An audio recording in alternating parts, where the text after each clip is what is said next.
Olá pessoal do YouTube, tudo bem com vocês? Bom, aqui é a Gisele e hoje eu vou fazer um vídeo para vocês mostrando o xarope de cenoura. Ele é muito bom para tosse, principalmente para as crianças esse tempo, né? Fica variando bastante. Então eu vou mostrar para vocês como fazer.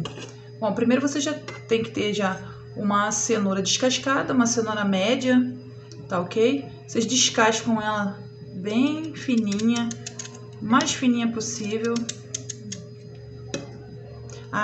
Não esqueça do recipiente. Se não tiver um recipiente, você pode colocar dentro de uma vasilhinha, um potinho que tenha tampa.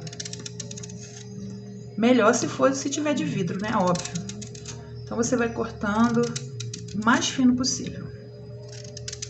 Se você já está gostando do vídeo, já deixa o seu like para poder ajudar o nosso canal, tá crescendo e a gente tá podendo mostrar aí conteúdo bom para vocês, tá bom?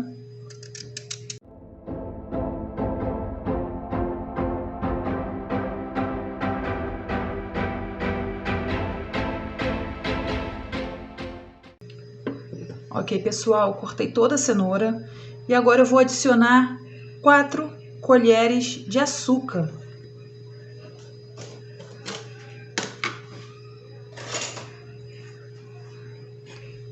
Vou colocar a colher bem cheinha para vocês verem, olha.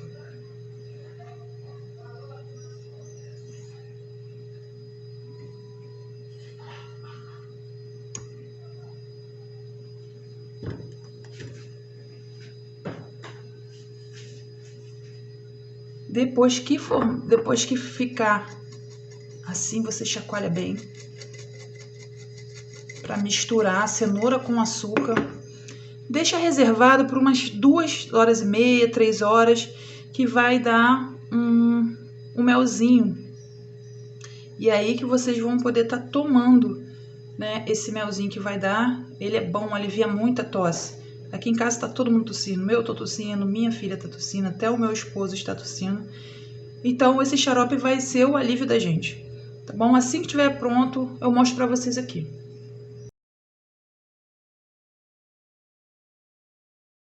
Bom, pessoal, olha como é que ficou o xarope.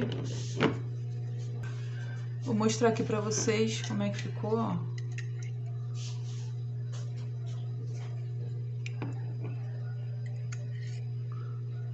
Docinho.